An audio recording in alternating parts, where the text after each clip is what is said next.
श्रीमद् भागवत कथा तृतीय दिवस। श्री गोपाल कृष्ण भगवान की जय। श्रीमद् भागवत भगवान की जय। मागच्या भागामध्ये आपण ध्रुवाचं चरित्र पाहिलं। त्यापुढं ध्रुवाच्या वंशामध्ये अंग नावाचा राजा झाला आणि त्याने संततीसाठी यज्ञ केला आणि त्या यज्ञातून वेन उत्पन्न झाला। पण तो अतिशय क्रूर होता, म्हणून ऋषीमुनींनी त्याला नुसतं हुंकारानं मारून टाकलं आणि त्यानंतर त्या वेनच्या बाहूंचं मंथन करून त्यातून पृथू महाराज आणि आर्ची देवी प्रकट झाली। मग त्यांनी म्हणजेच पृथू महाराजांनी पृथ्वीला समतोल केलं आणि पृथ्वीनं जी बीज लपवून ठेवली होती ती परत प्राप्त करून त्यानंतर पुरंजन उपाख्यानाचा भाग सांगितला आणि इथं चतुर्थ स्कंध संपला आणि आता इथून पुढं पंचम स्कंधाला सुरुवात होत आहे। पंचम स्कंधामध्ये जड भरत राजाचं चरित्र आणि 28 प्रकारचे नरक सांगितले। प्रियव्रतो भागवत आत्माराम कथम मुने गृहेरमतयन्मुलहा कर्मबंध पराभवहा। या 5व्या स्कंधामध्ये 26 अध्याय आहेत आणि त्यापैकी 20 अध्यायांमध्ये पृथ्वीची मर्यादा सांगितली आहे आणि यामध्ये वृषभदेवाचा अवतार झाला। नाभिराजा आणि मेरू देवीच्या ठिकाणी वृषभदेवांना 100 पुत्र झाले आणि त्यापैकी जे ज्येष्ठ होते ते म्हणजे भरतजी आणि त्यांच्यामुळेच आपल्या देशाचं नाव भारत असं पडलं।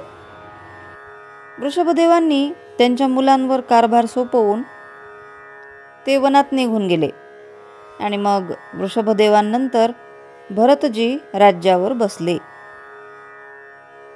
1 कोटी वर्ष त्यांनी राज्य केलं। पहा त्यांचं आयुष्य किती होतं। 1 कोटी वर्ष त्यांनी राज्य केलं आणि आता त्यांच्या मनामध्ये वैराग्य झालं। म्हणजे 1 कोटी वर्ष राज्य करून मग त्यांच्या मनामध्ये भगवत भक्तीची भावना निर्माण झाली, वैराग्य निर्माण झालं, अध्यात्माची ओढ त्यांना लागली। मग त्यामुळे त्यांनी त्यांचं एकछत्री राज्य त्यागलं आणि गंडकी नदीच्या काठावर तपश्चर्या करण्यासाठी आले। एक पर्णकुटी बनवली आणि त्या पर्णकुटीमध्ये राहायला लागले। ही जडभरताची कथा लक्षपूर्वक ऐका। मग जडभरतजी त्या वनामध्ये पर्णकुटीमध्ये राहायला लागले। भूक लागली की वनामध्ये फळं खायचे आणि नदीचं पाणी प्यायचं आणि असं ते जगू लागले। मग भगवत भक्तीमध्ये दिवस जाऊ लागले। पण एकदा भरतजी गंडकी नदीच्या काठी पितरांना तर्पण करत होते आणि तर्पण करताना त्यांना एक दृश्य दिसलं। एक हरिणी होती, ती आसन्न प्रसवा होती, म्हणजे तिला पिलू होणार होतं आणि ती पाणी पिण्यासाठी तिथं आली होती। ती पाणी पित असताना पाणी पिता पिता तिला सिंहाची गर्जना ऐकू आली आणि ती अतिशय घाबरली। मग ती नदी ओलांडण्याचा प्रयत्न करू लागली आणि तो प्रयत्न करतानाच ती तिथंच प्रसूत झाली आणि त्या हरिणीचा तिथंच प्राण गेला।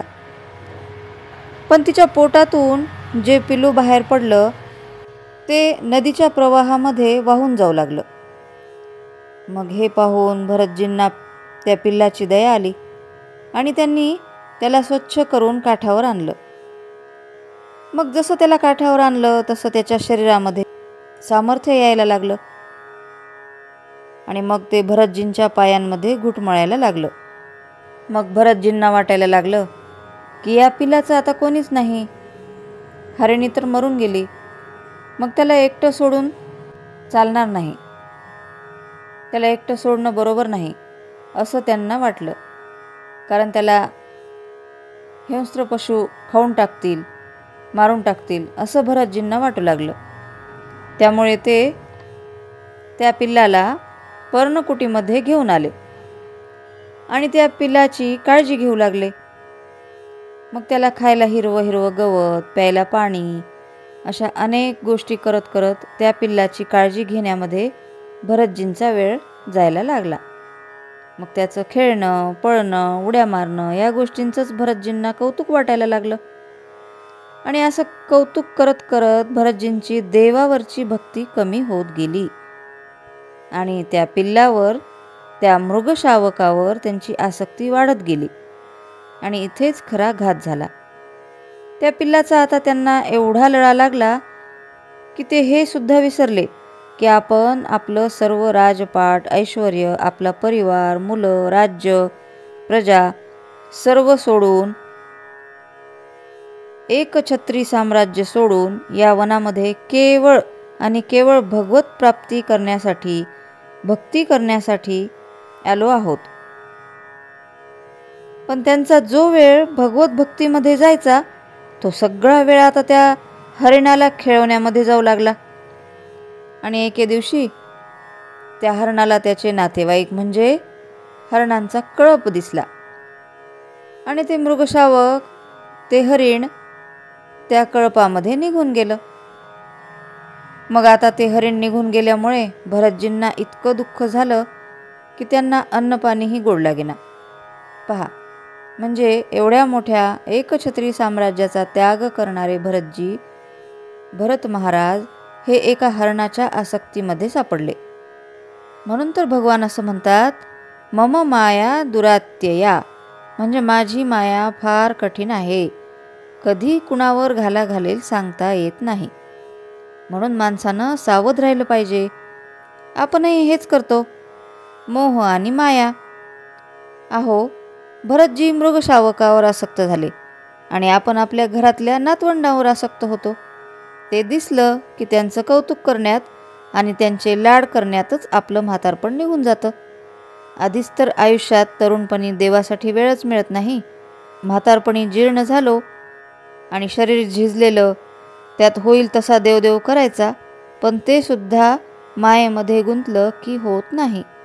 आता भरतजी त्या हरिणाची खूप काळजी करू लागले आणि त्या हरणाचा विचार करता करताच ते मरण पावले. पण नियम असा आहे की मरताना ज्याचं चिंतन आपण करतो त्याच प्रकारची गती होत असते, म्हणजे अंतेमती सा गतीही. म्हणून भरतजी हरणाचं चिंतन करत करत मेले आणि त्यांना हरणाच्याच जन्माला जावं लागलं. पण मागच्या जन्मी हरिभक्ती केल्यामुळे त्यांनी ठरवलं या जन्मी कुणाचाही संबंध ठेवायचा नाही. काही काळ गेल्यावर हरणाच्या योनीमधला कालावधी संपला आणि पुढच्या जन्मी त्यांनी एका ब्राह्मण कुळामध्ये जन्म घेतला. पहा, म्हणजे हरणाचा जन्म संपल्यावर त्यांनी पुन्हा ब्राह्मण कुळामध्ये जन्म घेतला. ते शांत स्वभावाचे होते आणि मागच्या जन्मी हरिभक्त होते, म्हणून त्यांची स्मृती जागृत होती. आणि त्यांनी स्मृती जागृत असल्यामुळे कुणाशीही जास्त संबंध ठेवला नाही. ते कुणाशीच जास्त बोलत नसत. त्यांच्या वडिलांनी त्यांना गायत्री मंत्र शिकवला, पण त्यांनी तोही शिकून घेतला नाही. त्यामुळे वडिलांना वाटलं हा जड बुद्धीचा आहे, साधा गायत्री मंत्रसुद्धा शिकू शकत नाही, म्हणून त्याला मंद बुद्धीचा असं समजू लागले. म्हणून त्याला सगळे जड भरत असं म्हणायचे. आणि काही काळानंतर वडील गेले, आई सती गेली. मग त्यांचं जीवन भावांच्या ताब्यात गेलं. गावातल्या कुणीही काहीही काम सांगितलं तरी ते करायचे. मग हा रिकामटेकडा आहे, लोकांची कामं करतो म्हणून भावजयांनी दिवसभर काम सांगायचं आणि रात्री शांत झोपतो म्हणून तेही त्याला झोपायला मिळू नये म्हणून शेतराखण करायला पाठवायच्या.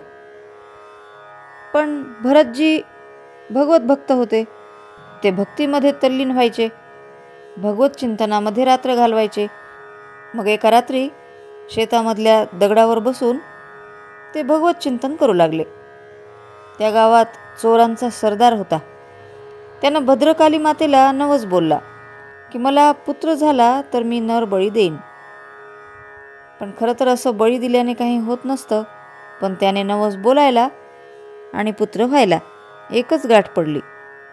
त्याला वाटलं नवस बोलल्यामुळेच मुलगा झाला आणि आता नर बळी द्यायचं ठरलं. मग एका माणसाला बळी देण्यासाठी घेऊन या असं सरदारांनी त्यांच्या माणसांना सांगितलं. मग त्या चोरांना जड भरतजी एका दगडावर बसलेले दिसले आणि मग त्या चोरांनी जड भरतजींना त्यांच्या सरदाराकडे नेलं. जड भरतजींनी त्यांना काहीच विचारलं नाही. त्या चोरांनी त्यांना उठणं लावलं, स्नान घातलं, नवीन वस्त्र घालायला दिली, छान पंचपक्वान्नाचं ताट भरून जेवायला दिलं. मग धूप दीपांचा सुगंध दरवळू लागला आणि भरतजींना जास्वंदाच्या फुलाची माळ घातली. आणि आता भरतजींना भद्रकाली मातेसमोर आणून मान खाली घालायला सांगितली. आता खडग घेऊन उभा असलेला माणूस घाव घालणार, तोच तिथे मूर्तीमधून आई भवानी प्रकट झाली. कशी प्रकट झाली? अनादि निर्गुण निर्गुण प्रकटली भवानी. आणि अशा प्रकारे भद्रकाली माता अतिशय संतापलेल्या रूपात प्रकट झाली आणि त्या सर्व चोरांना मारून तिनं जड भरतजींचं संरक्षण केलं. मग भरतजींनी मातेचे पाय धरले, तिला शांत व्हायला सांगितलं. मग भद्रकाली माता जड भरतजींना आशीर्वाद देऊन अंतर्धान झाली. मग त्या गुहेतून भरतजी बाहेर पडले आणि एका नदीकाठावर बसले. त्या नदीकाठावरून एक रहुगण नावाच्या राजाची पालखी चालली होती. पण तिथं मध्येच पालखी वाहणारा एक जण पळून गेला. मग पालखीमध्ये रहुगण राजा बसला होता. तिघच जण पालखी घेऊन कसे जाणार, म्हणून त्यांना एका माणसाची गरज होती. मग त्यांना जड भरतजी दिसले. त्यांना पालखी वहन करण्यासाठी मदत करा असं सांगितलं. मग जड भरतजी निघाले त्यांच्यासोबत पालखी घेऊन. पण भरतजी जंगलातून जाताना सतत आपल्या पायाखाली काही किडामुंगी येऊ नये म्हणून खाली पाहून चालायचे आणि काही किडामुंगी दिसली की त्यांचा पाय आजूबाजूला ठेवायचे. मग काय व्हायचं, त्यामुळे त्यांचा पाय वाकडा तिकडा पडायचा. मग ते वाकडं तिकडं चालायचे. मग त्यामुळे पालखीमध्ये बसलेल्या रहुगण राजाला धक्के बसायला लागले, डोक्याला लागायला लागलं. ती पालखी हलू लागली. मग त्यामुळे राजा चिडला आणि पालखी वहन करणाऱ्यांना विचारू लागला, का रे, पालखी नीट का नेत नाहीत? तेव्हा ते म्हणाले, आम्ही तर नीट चालत आहोत, पण हा नवीन आलेला नीट चालतच नाही, वाकडा तिकडा चालतो. मग राजांनी जड भरतजींना विचारलं, काय रे, तुला माझं ओझं होत आहे का? तू नीट का चालत नाहीस? असा रहुगण राजाचा आवाज ऐकल्याबरोबर भरतजींनी मागे वळून पाहिलं आणि तेव्हा पहिल्यांदाच भरतजी बोलायला लागले. भरतजी म्हणाले, स्थूलता, कृशता, वजन हे सगळं शरीरासाठी आहे. मी शरीर नाही अशी माझी भावना झाली आहे. मला ओझं बीजं काही होत नाही. मग ते असं का बरं बोलले? कारण भरतजींच्या लक्षात आलं होतं की ज्या हरणाच्या आसक्तीमध्ये पडल्यानंतर आपल्याला एवढे 3 जन्म घ्यावे लागले, तेच हे हरिण आहे, जो आपल्या संगतीत राहून राजा झाला. पण त्याच्या संगतीत राहून आपल्याला मात्र इतके जन्म घ्यावे लागले. मग आता भरतजींनी राजाचंही जीवनाचं कल्याण व्हावं म्हणून त्याला उपदेश करायचं ठरवलं आणि रहुगण पालखीतून उतरला. भरतजींना नमस्कार करून सांगितलं की मी कपिल भगवंताकडे जात आहे उपदेश घेण्यासाठी, पण मला तुम्हीच कपिल भगवान आहात असं वाटतं, म्हणून तुम्हीच मला उपदेश करा. मग भरतजींनी त्यांना भवाटवीचं वर्णन सांगितलं. त्यामध्ये जीव संसारात आला की त्याला कसे कसे दुःख भोगावे लागतात ते सांगितलं आणि तो आसक्तीमध्ये कसा सापडतो हे भवाटवीच्या वर्णनामधून भरतजींनी राजाला सांगितलं. आणि त्यानंतर 28 प्रकारचे नरक सांगितले. अशी ही भरतजींची कथा. हे 28 नरक आपण पुढच्या भागात पाहू. पण या कथेमधून सांगायचं तात्पर्य हेच आहे की भगवान श्रीकृष्ण जसं म्हणतात की मम माया दुरात्यया, म्हणजे माझी माया कुणावरही कधीही घाला घालू शकते. त्यामुळे माणसाने नेहमी सावध राहावं. भगवत भक्तीशिवाय, भगवत भक्ती व्यतिरिक्त कोणत्याही गोष्टीमध्ये आसक्त होऊ नये. भगवत भक्तीच्या मार्गावरून आपलं मन कधीही भटकू देऊ नये, असं ह्या कथेमधून आपल्याला बोध घ्यायचा आहे. आता पुढच्या भागामध्ये 28 प्रकारचे नरक आपण पाहणार आहोत. जय श्रीकृष्ण. स्तोत्र, मंत्र, संपूर्ण भगवद्गीता, एकनाथी भागवत आणि श्रीमद भागवत कथा नित्य ऐकण्यासाठी आणि त्याचबरोबर डोहाळे, पाळणे, उखाणे आणि खास महिलांसाठी किचन टिप्स हे ऐकण्यासाठी माझ्या या चॅनलला आपण अजून सबस्क्राईब केले नसेल तर एकदा नक्की सबस्क्राईब करा आणि हो, लाईक व शेअर करायला विसरू नका.